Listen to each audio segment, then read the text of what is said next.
You know, I like all I can tell you is everybody out here should be making $1 million a year. Listen, you don't need a 7,000 square foot house. Right. You don't need a Bentley. All right. I got all of it. Do you have a Bentley? I love all of that. So if these people constantly are obtaining success by following this process, this mechanism, why are you skipping these steps in real life?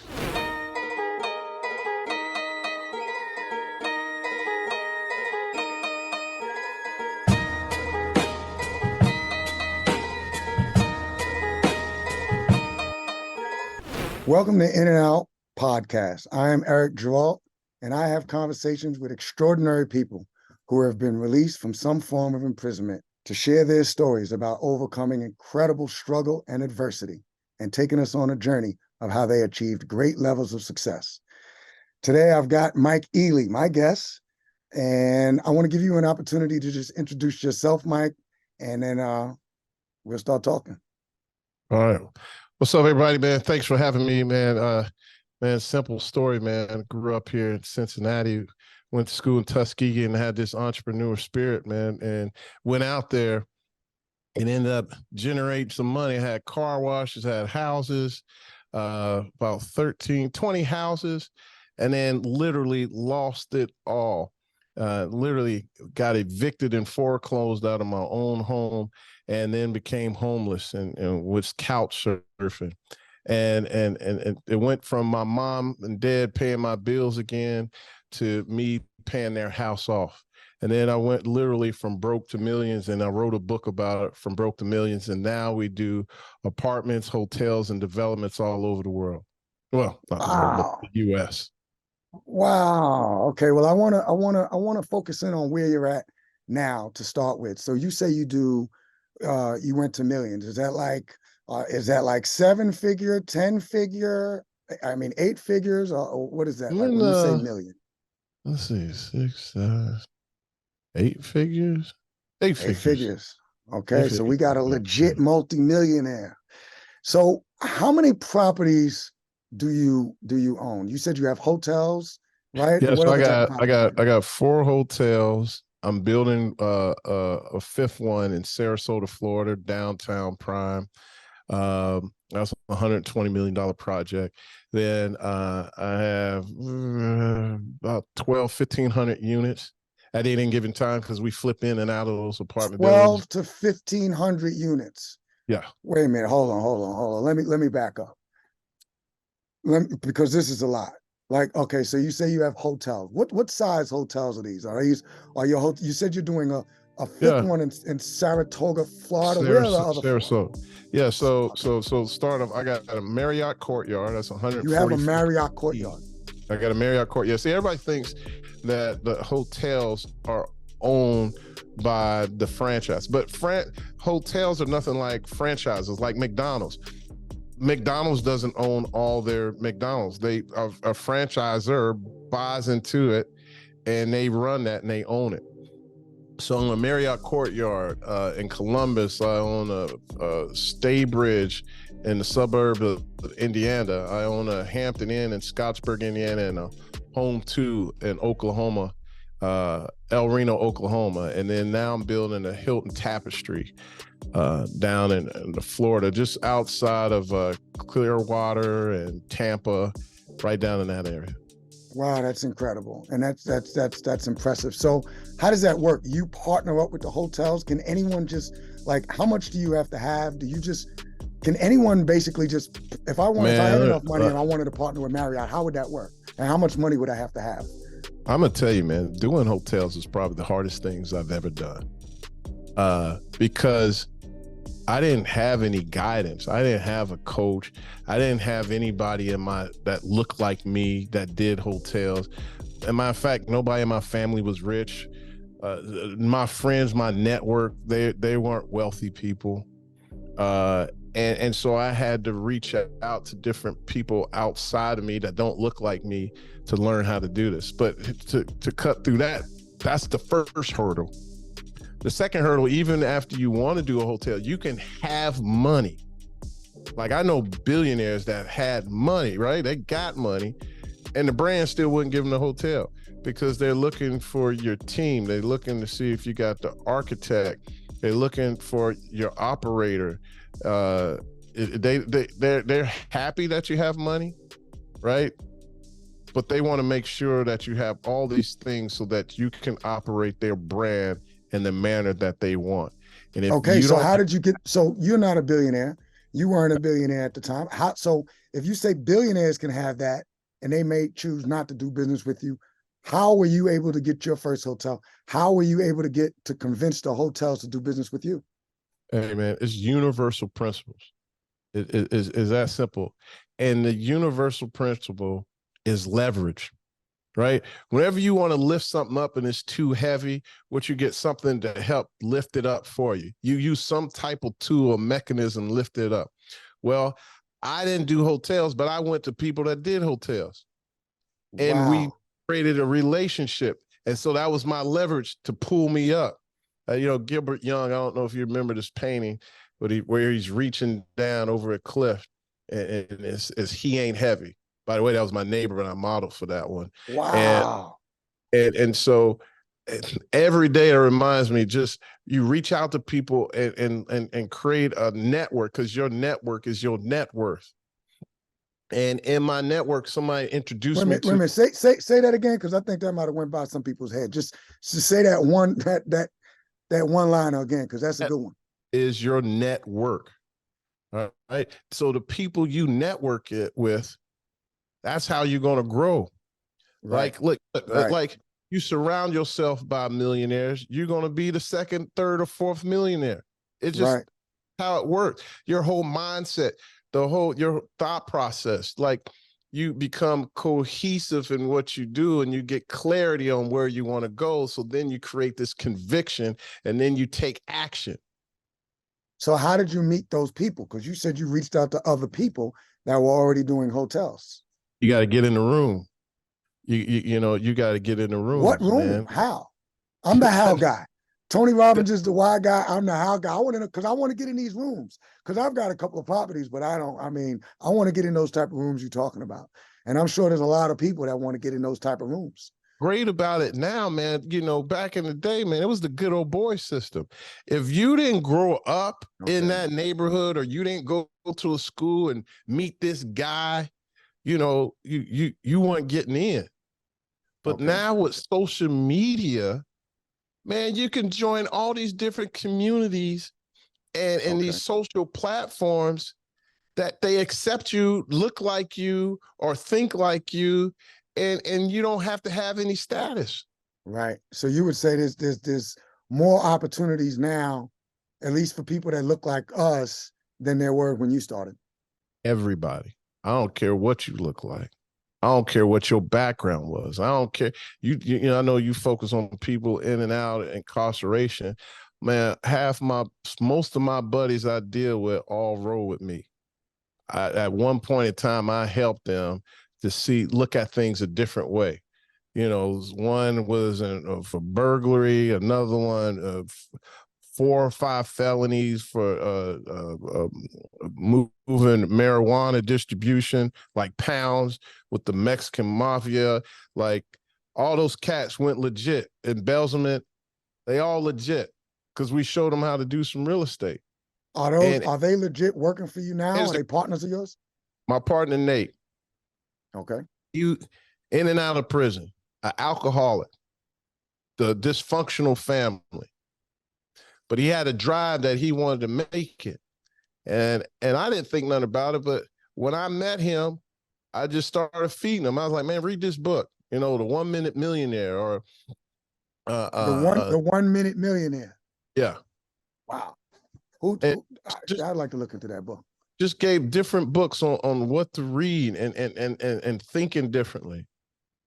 And that I never knew that, but he came to like, man, that empowered me, man. And then we kind of went our separate ways. And then he was going into bankruptcy, and I negotiated all of that.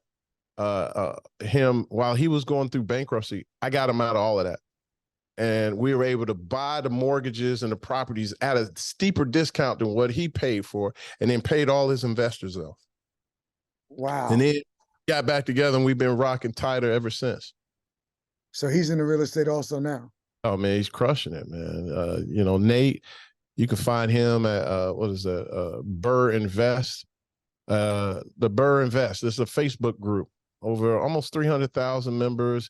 He runs Burr Invest. I run Apartment Investing Secrets. All we do is talk about apartments and hotels, and then he talks about flipping houses and burning them. Wow. Okay. And the burn them, explain that to me. What is that? So buy, renovate, rent, repeat. No, I'm missing one. Let's see. Hold on. Let's do this. Buy, renovate, right? Rent. Oh, refinance and repeat. You just keep doing it over and over. It's just a concept. So that's three R's. 4 R's. B-R-R-R. Yep. Wait a minute. B-R-R-R-R. Burr. So it's buy, renovate, rent, right? Refinance, repeat. And repeat. I like that. I like that. That's dope. Okay, so I want to talk about your friends and how you were able to help them turn their lives around. But I want to back up a little bit. So you told us about the hotels. Do you remember how much you paid for your first hotel and when was that? Absolutely, man. I paid I bought it for $7 million. And $7 million? $7 million. And wait a minute, you were a millionaire when you bought your first hotel? Yeah, I was a millionaire, but I didn't have the net worth. So here we go about this leverage again, right? So I leveraged all of that. I didn't have the money to do the deal either. How much did you have to put down? How did you leverage it? $7 million. Right. But I knew how to raise capital. OPM was money, right? I know how to leverage everything. So the first thing was the bank's not going to lend you money unless you had that net worth. And I'm like, what? Well, what's the point of that? Like, I don't need your money if I had it, right? And so overall, we were going to have to borrow like $12 million. Well, you remember I said I got in the room, somebody introduced me so they introduced me to this operating group that managed hotels. They had like $2 billion in their portfolio that they own and manage. But why did you need $12 million for a $7 million hotel? Because you had to put $5 million in renovations. So there'd been renovations. A total $12 million, right? And so your net worth had to be worth. How much did they want your net worth to be? $12 million. And me and my had to combine, I think at the time, probably 5, maybe 7. All right. Not bad. Perspective. Right. Yeah, very nice. Rub together. So it's all perspective. It doesn't mean anything to me. Because here's the thing. They was like, I'll give you a loan, but I need somebody that has that net worth. Well, so the operating group found me a partner who was worth $50 million. Okay. So they came on and signed the debt. So I gave them a percentage of the deal. Okay. Then I met. How much of a percentage? How much did they put up and how much did you get? What type of percentage did you give them? They signed the debt. They ain't put up no money. Okay. How much of a percentage did you have to give them? 10%. What type of partner did they pick up? 10%? That's it? 10%. And you kept 90 or you had other partners? Oh, we're about to break it down. Okay, yeah, I want to know. 10%. Then I went to I end up, it's just everything by chance. Not chance, but favor, really. It's all about favor. Okay. And so this Chinese group came in to Cincinnati, Ohio, and they were supposed to do a project. And the project failed, and they lost like, I don't know, they had like 4 or 5 million, and the people ran off with their money, right? And they had like ran off on the plug.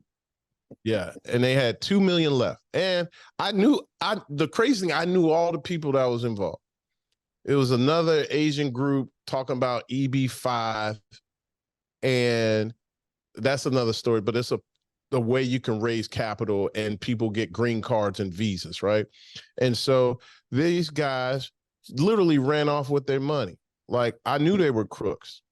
I was like, because I met them and I was like, man, they something wrong with them. I don't know what it is. And I finally figured that out.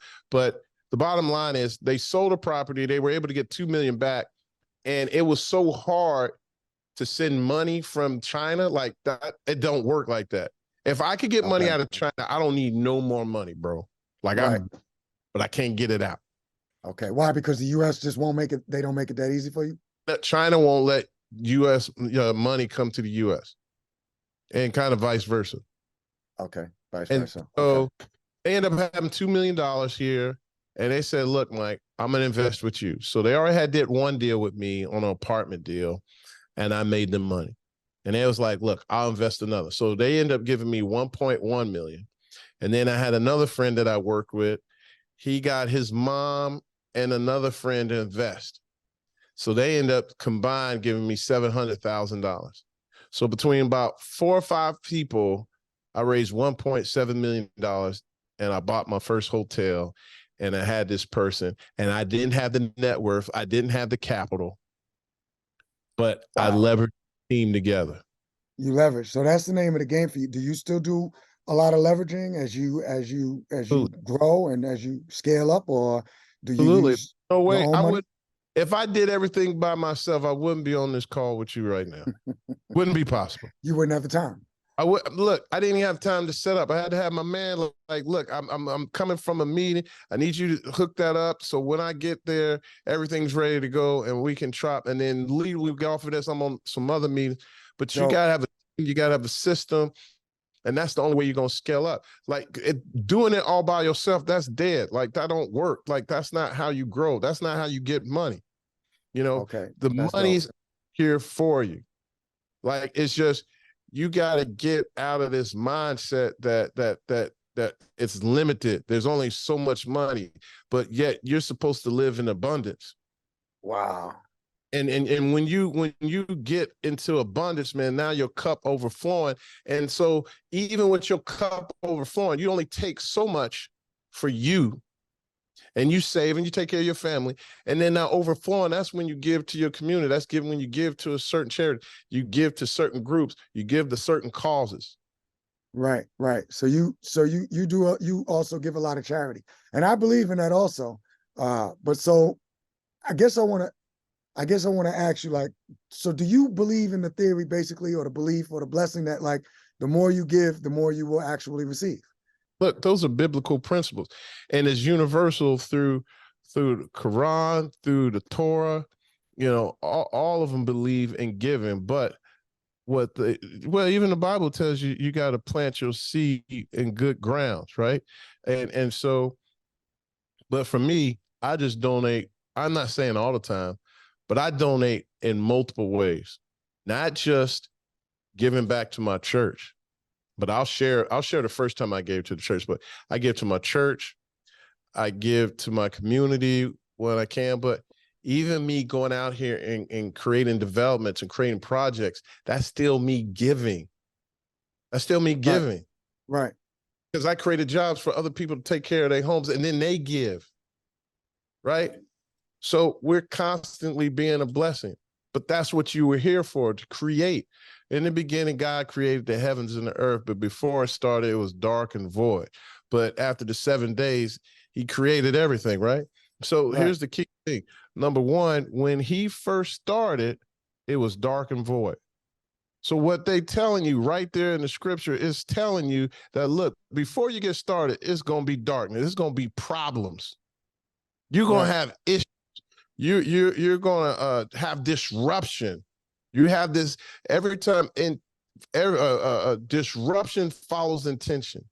So let me say this, because I know, and I felt your spirit, that I know what you're saying, that you actually do this, and this is the type of life you live, because you're a humble dude. Like when you and I first met, I didn't know you're a real estate mogul to me and to a lot of people out there. I mean, literally a multimillionaire, on thousands of units, and that's incredibly impressive. But it's a funny thing, and I want you to tell me, what does this come from, particularly with people that look like us in our communities?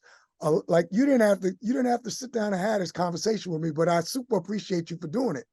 But it seems to me when I come across or I meet, I'm blessed to be able to meet people that are doing exceedingly well, that have been blessed with success based on their hard work or whatever they've been through. But like they're there and they're continually striving to keep doing better. But when I asked you to sit down and have the conversation, it was no problem. You said, bet, let's do it. But I meet other people that's not on your, I guess, financial level of success and achievement, but they think they are, or they're just so caught up with social media. Like, if you don't have 100,000 followers, it's like, yo, they wouldn't even sit down with me. And that trips my mind out. So explain that to me. Why do people that have more readily willing to help someone else? Other people think they're there and they may be in their mind, but they haven't achieved the level of success that some of us have. That's right, man. It's because I understand. I've been there. I know where the value is. And it was your energy. And I was like, man, I'm gonna rock with my man. Like, let's see what we can do. But that's what's up. I'm a win. You're winning because I'm a guest on your show. I'm winning because I'm on your show, and right. You're gonna put me out to a whole nother audience that I never met before. That's what's up. You see what I'm saying? And then eventually we'll all grow together. You know, it's all about teamwork. It's all about getting to different audiences. And here's a perfect example. I got and it's all crazy, man, because this is a crazy one. So I got a really good friend. His name's Vicky Flynn. And Vicky's probably 60 now. And she's a dwarf. White lady dwarf. Okay. That is the what it is. Spirit giant. Knows everybody. Everybody knows Vicky. And Vicky was a realtor or / broker for this big developer in the city. And Vicky would show everybody these townhomes. I was like, Vicky, why are you showing her this townhome? Like, you know, I'm a humble guy, but I'm like, look, these are $700 million homes. Why are you showing her this? She said, Mike. Now that's me being prejudiced and me being prejudiced to my own people without even knowing it. Right? Just right. I'm being prejudiced. Not you're human. Right. But I knew she ain't had no money. And she was like, Mike, you never know. They may have a friend that has the money, and then they'll tell them about it. And I swear she did that 3 or 4 times. And every time she did, I was like, why you do that? She ended up selling 2 of them condos because a friend of a friend told one of their friends. Wow. So that's a gem. But I understand, and my goal in life is to educate and uplift and build wealth.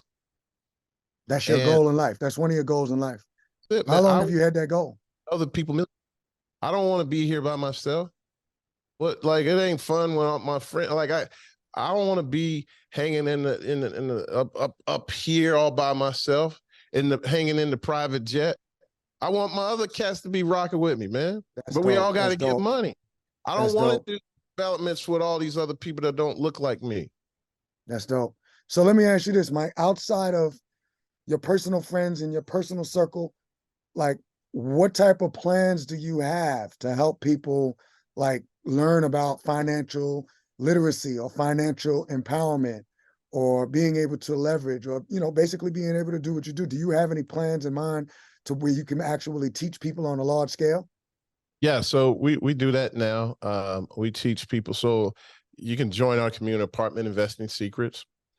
Wait, that's the name of your community, Apartment Investment Secrets? Yeah, Facebook group, Apartment Investing Secrets. In that group, for free, we share a lot of gems. And I go on live like 2 or 3 times a week, talking about everything from foreclosures to commercials to hotel to how to analyze deals. I even wrote this book, From Broke to Millions. And yep, and people can buy that book, and I teach people my story of how I literally went from broke to millions and how I found deals, how I analyze them. Like, I literally put information on how to analyze a deal in that book. So we can find that, because I'm gonna make sure you write. We want to order that. From broketomillions.com. You can pick up this. And I share everything that I went through, and I share how to analyze this. And then you can come to a conference, or you can join one of my courses. And you then have courses? Wait a minute, hold on. You have courses? Yeah. Because I know you said you have the Facebook group, which is free, but you actually have courses? Do people have, like, are you doing a seminar? Is it in person? Is it online? Tell me a little more about it.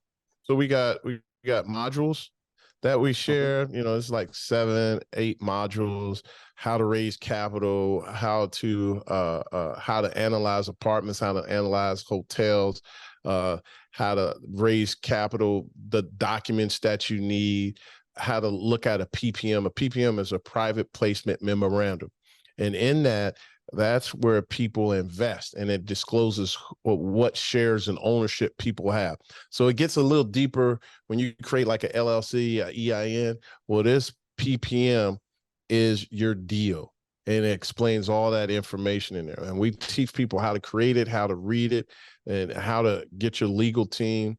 And then I also share people with how they can leverage me so they can get information in the different teams and brokers to send them deals.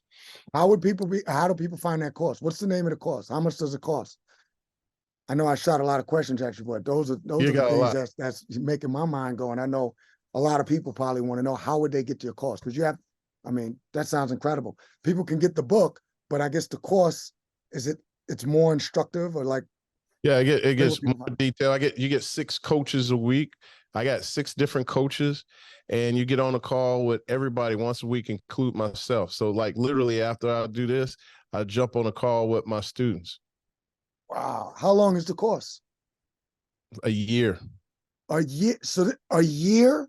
With me for a year course? And then we got 3 in-person meetings. Yeah, I mean, this is what we do, man. So like, this is college. This is like someone, it's literally, it's almost the same as someone, it's equivalent to someone going to university and getting a specialized degree. Literally, you, at minimum, you will 10x your investment. 10x. 10x? 10x. How much is the investment? Well, you're saying your investment, wait a minute, do you mean whatever your investment? Okay, how much is the course? I'm gonna let people call in and we'll talk about it. But let me tell you this. Okay. Can we do an affiliate? Can people get a people get a discount if they give, like, so we could create some type of, where people come on and they have a special code in and out? We'll get in all of that, E. Okay, that's dope. All right. Yes, I've taught multiple people to raise $250,000 in less than 3 months.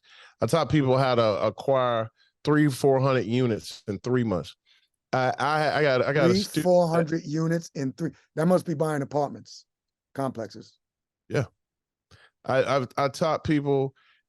I got students that took me 18 to 24 years. Did you hear what I said? In 18 to 24 years, what it took me, I got students doing it in 12 to 18 months. Wow. Because you condensed it all to them, so they don't have to go through. They ain't got to go through all the pains. My pain, the pleasure. You understand? Yeah, you leverage off of my pain. Yeah, my pain is your profit, baby. And that's what we hear. Like, so what is that worth? What is that worth?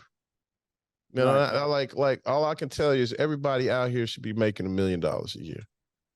That's real. Everybody out here should be making $1 million. Now that I know what I know. Y'all heard it. Everybody should be making $1 million a year. This is coming from a gentleman that was homeless before. He's a multimillionaire, owns more than 1,000 properties, and he said all of y'all should be making $1 million a year, including me. And the reason I'm going to take the course.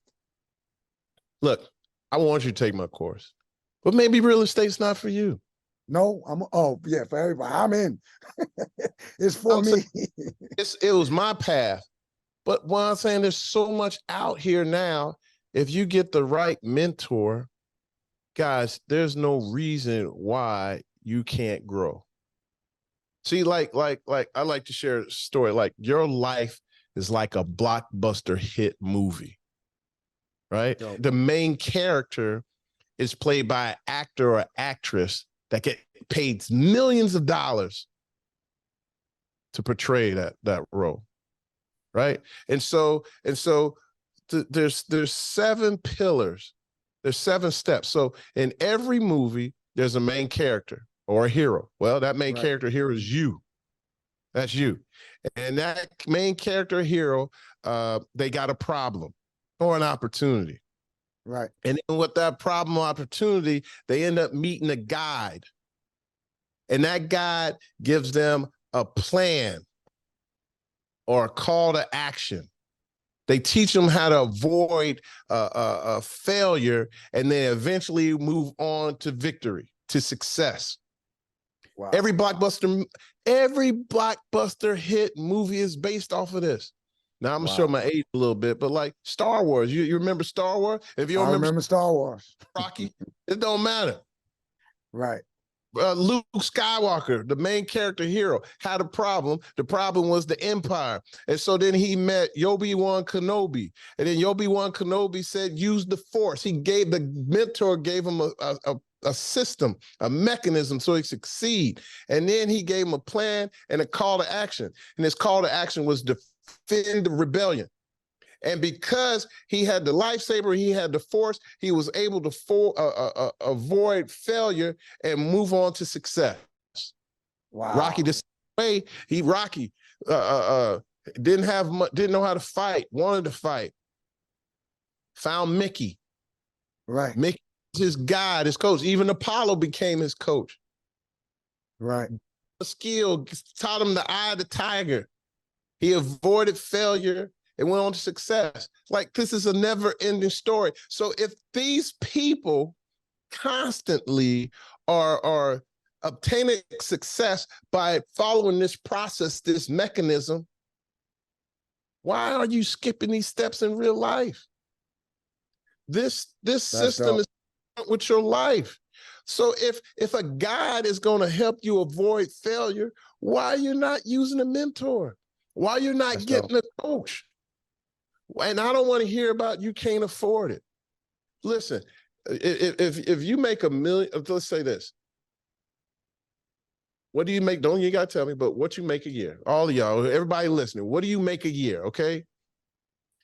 And then subtract that from $1 million. And that's what it's costing you a year. That's what it's costing you. Every year you losing that much money. No matter what you're making, just subtract $1 million, and that's what it's costing. That's what it costs you, because you ain't living until you got. I mean, if you're making 300 grand, that's cool. That's cool. I mean, you do vacations, you got a nice car, you got a decent house. Right. Now, listen, I don't need all that. Like, listen, you don't need a 7,000 square foot house. Right. You don't need a Bentley. All right. I got all that. Do you have a Bentley? I love all of that. I love all of it. Look, right. you don't need it. You don't need it. But it's a trophy for all the work you've done.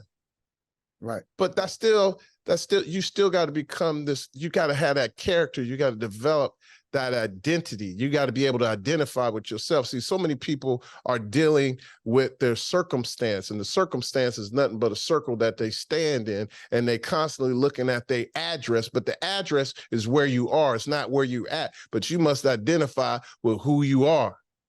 That's not where you're going. That doesn't dictate where you're going to. That's not going to dictate to what you're about to become.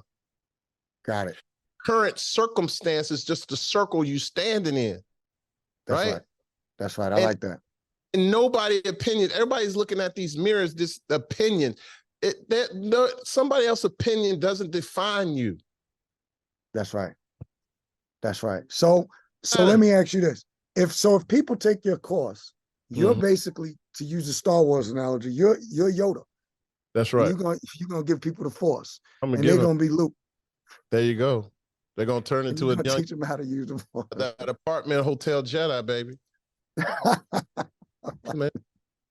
That's dope. That's dope. Mike, I want to go back to, I know you started off with the hotels, the first hotel that you bought. I asked you about that. I know you have 4. You're working on a fifth one, a big $120 million deal. You talked about the Hampton and the Marriott courtyards that you own.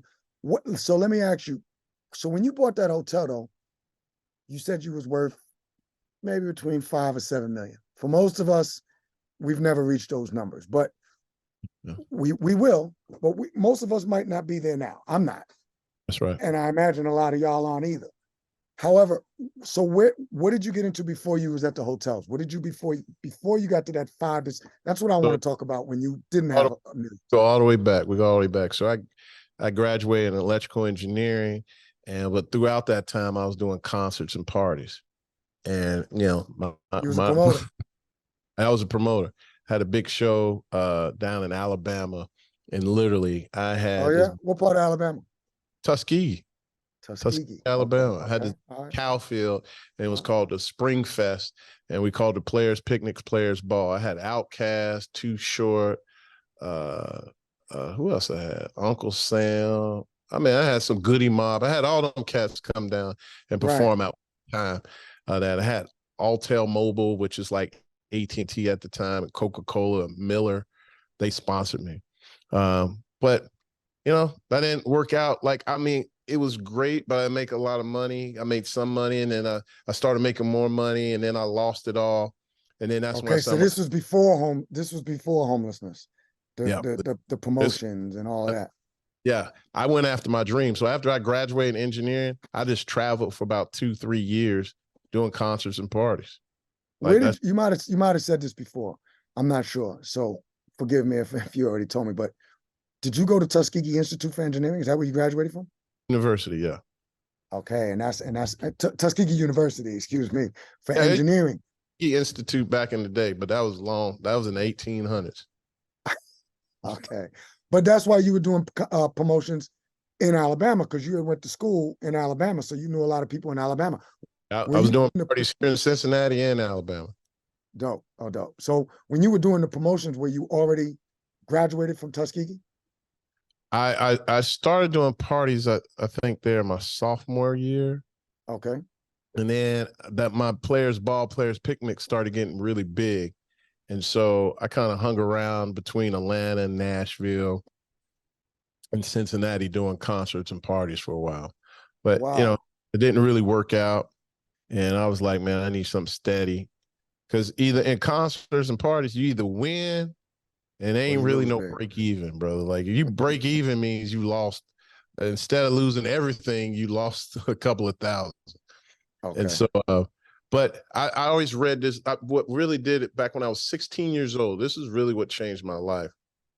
I was also so interested in money, and I went to the library. At the time, junk bonds was like the big investment. Michael Milken, the junk bond king. Absolutely. And so I pulled the book off the shelf, and I was 16 years old, and it said the minimum investment is $50,000. Now listen, $50,000 is still a lot of money, but I was 16 years old. That was 40-something years ago. Like, I don't even know. That was probably like 200 grand or something. Yeah, I don't know. 50,000 was a minimum investment. So I literally put that book right back on the shelf and started looking for that's not for me. Yeah, that's like that ain't as much as I like it. And I found this book by Robert Allen, Nothing Down. It was Nothing Down or No Money Down.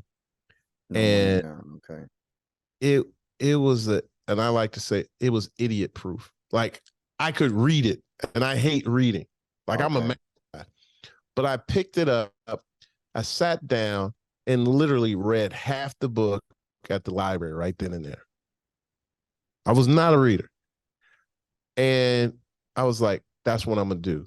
If he can do it. And he showed how you can, and I learned from the book, just the book. I didn't take no course. How to do deals with no money down, whether you got bad credit, how to use a credit card, how to raise money, how to get money if you don't have money. Like, he showed all the different ways on how you can do a deal and not have any money. Okay, so Robert Allen, there was, I don't think I remember Robert Allen, but I remember someone very similar to Robert Allen. It was Carlton Sheets. You remember Carlton Yeah. Sheets? So that's crazy. Carlton Sheep came up under Robert Allen. Wow. He actually he worked. So in this coaching game, you have a back office sales office, right? And Carlton Sheets worked with his sales and marketing. And so he left and leveraged that process. And I used some of Carlton Sheets. Carlton Sheets is the reason why I went broke. Like Wow. he was, but I can't put that on him. But is what they do is over leverage. There's a thing called leverage. But back in those days, man, you could tell somebody what you wanted your appraisal to be. And so Carlton would say, hey, you could do the no money down deal. You're going to over leverage, but guess what? You're going to get money back, but then you're going to take that money and go do some other deals. Okay. Which is a great idea. But you got to find deals. You need to know what you're doing, and you got to put that money to work right away. Gotcha. So what it is like you created your own investor. You created your own loan. So now but he just wasn't clear. At least I didn't understand at that time. But the deal was, let's say you had a building that was worth 50,000. I mean, you could buy it for 50, and let's say it's worth 250,000. Carlton would be like, man, go leverage that all the way out. Okay. But your rent don't support that. Right. So let's say you get $1,000 a month in rent now and you pay 50 grand, but you end up getting a note for 250 where your payment like $2,000. But you got almost 200,000 in capital that you can go reinvest. Well, what some people do, they'll spend that money, right? Now they broke and now they got this house and they ain't got nothing to show. What you're supposed to do is go buy other deals. But if you're a beginner, you know, I didn't know everything about rehabbing at the time. I didn't find all great deals at the time. So I invested in bad deals. Right. So correct me. So what I think I'm hearing is Carlton Sheets strategy might work if you're a savvy investor, because that over leveraging sounds like really almost like what happened in 2007, 2008, because once you get all of that money, you've got to service that loan. That's right. So if you don't find another good deal or something goes wrong or the economy goes bad, then you're going to be in trouble. Is that sort of like what it's like? But if I did something like that now, I mean, I still don't like to do it like that, but if somebody gave me money like that and I could go do another deal, it's great, because guess what? I actually kind of did that on my own house. So let's share a way it worked out for me. So these guys had a house that they were losing, and I bought, it was worth like 500, but I was able to get it for 300. And so the guy was like, look, man, I just want out. I'll let you you can get for 300, but we can write it up for 400, 420, and I'll throw in two other houses. But that was a sweet deal. So at closing, I got 100 grand. But wait a minute now. Can you said it was for 300. Yep, it was worth 500, but he wrote it up for 4. Can you do that? Or is that like, can people do that? Credit. You got to do it as a credit. There's a certain way to do it. You ain't supposed to do it. I got a credit back at closing. They gave me 100 grand at closing because we did it for repairs, which I did. I did about 30, 40,000 in repairs. But before I did the repairs, I went and bought 2 more houses. I bought about 3 houses. Okay. Renovated 2 before I can even finish. I sold those, so I flipped it. So I made like 20 or 30 grand per house. And then I still had, listen, so now I'm up like what, 150 or something like that. So then I took 30,000 from 30 or 40,000 from that pot, renovated my bathroom and kitchen and whatever else. And I took the rest of the money and bought more houses. So, and then I ended up having, when it was all said and done, I ended up having like 8 houses out of the deal, because I was buying them for like 15, 20,000. Okay. It generated enough money that it paid my mortgage. So then I was living rent. So let me ask you this, Mike. So and I guess it's a two-part question because you have a lot of property, so I know that at least a part of your strategy is buy and hold.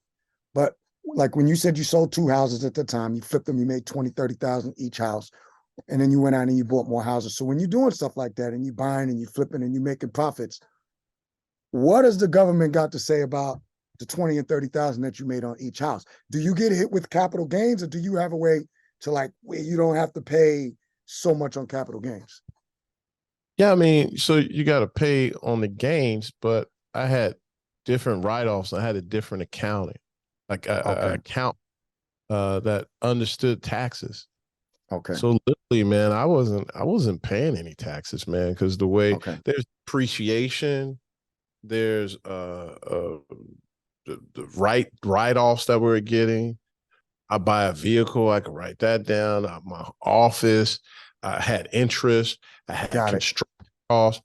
Like there were so many other write-offs I had. I mean, my what 1,000, 10,000 in taxes.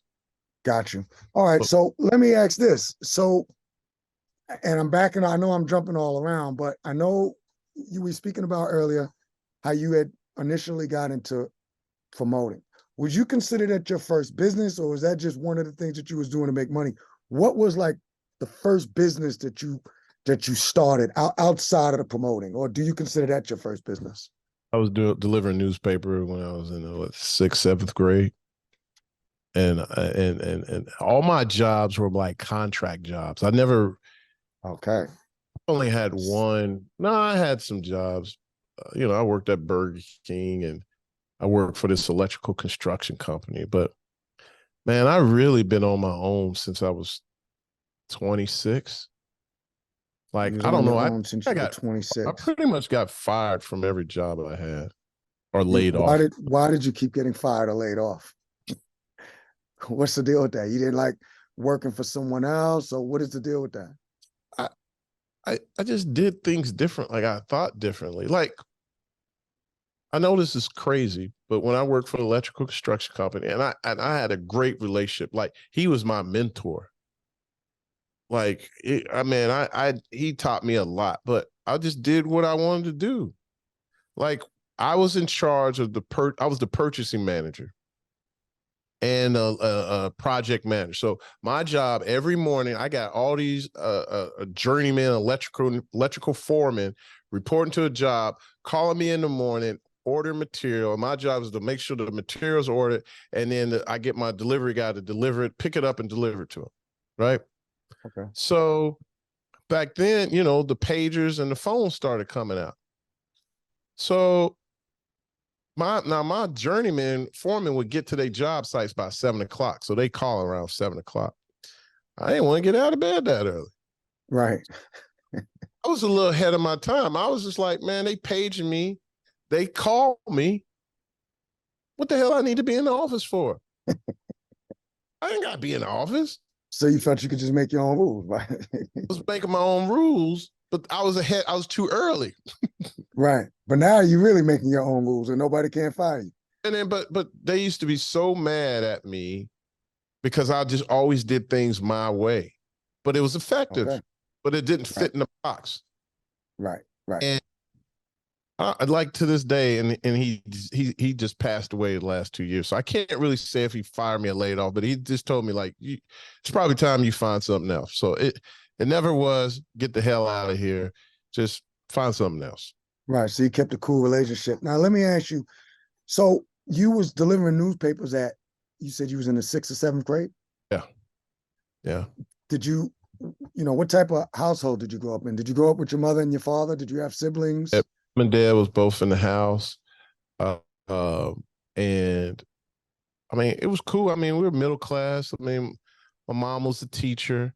She had a master's degree and I don't know. I mean, at that time, she's probably making 40, 60 a year. My dad was a beer rep and he sold beer. And, Did you have siblings? Yeah, I got brothers. I had two. I got one brother, one sister, two sisters. And then I had two brothers I didn't grow up with. Two brothers you didn't grow up with. So how are your brother that you grew up with, how old is he? Is he into business with you, He's or what does he do? he's older than me. So my sister's older, and then there's my brother, and then me, and then my little sister. Is everybody successful as you? I guess that's what I'm getting at. Like, tell me about the brothers that grew up with the people that grew up with you, and about the brothers that didn't grow up with you. Let's say, are they playing in the entrepreneurial realm like me? No. I guess that's a better question. They own right? Yes. Like That's right. my oldest sister, she didn't even get her degree until in her 40s. And she ended up getting a degree and moved from secretary to head teacher of her school. That's success to me. 100%. And I'm glad you say that. Let me just comment on that real fast, because I phrased my question was wrong. Or let me clarify, because I don't think people should only measure success by financial achievement. So there's plenty of successful people. My parents are extraordinarily successful, but they are not millionaires. So I don't want that to come across, and I'm sure you don't either. So I'm glad you clarified that. Thank you. Yeah, no, success is whatever you desire and you go out and accomplish it. And if that's a dream, and whether you want to be a housewife and married and raise a family, and you did it, that's success. And you got them off the school and you helped them accomplish their dreams. That's success. That's a lot of work. That's right. But yeah, no, my family is not but ministers and teachers and preachers. Like that's all I grew up around. But my oldest brother, I didn't grow up with him. He sinned a little bit. He sinned. Well, we all sin a little bit. What do you mean by that? What type? Why did how was his sin any different than any of ours? Not so he didn't grow up with my dad, man. Like literally, and my grandma literally was going to take care of him because my dad had him when he was about 14 years old. So you and your older brother have a different dad? We got the same dad. We got the same dad, but okay, oldest different mom. Brother. We all have the same dad, but my oldest brother, he has a different mother. Okay. Are you close with him? No, but we talk. Why not? You talk. Okay. How often do you hang out? No, I can't hang out with him because he's doing life. He's doing life.